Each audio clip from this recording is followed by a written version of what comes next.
মনে রাখবেন, রমজানকে যে কদর করে না, রমজানেও যে গুনাহ করে, রমজানেও যে জাহান্নাম থেকে বাঁচার চেষ্টা করে না, রমজানেও যে জান্নাতের আমল করার চেষ্টা করে না,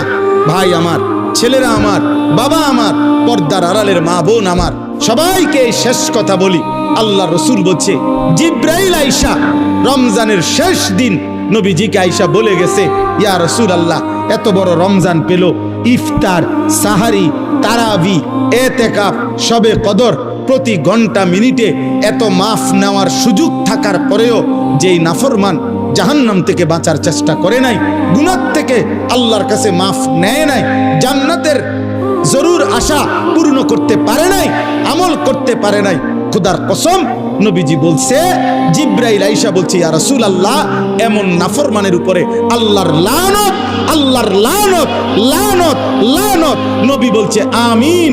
আমিন। মানে নবী বলছে, হ জিব্রাইল, আমিও বললাম আল্লাহ এমন লানত আপনি কবুল করেন এই নাফরমান উম্মতের উপরে, আমি নবীরও লানত, যা তোর রূপে খোদার লানত পড়ুক।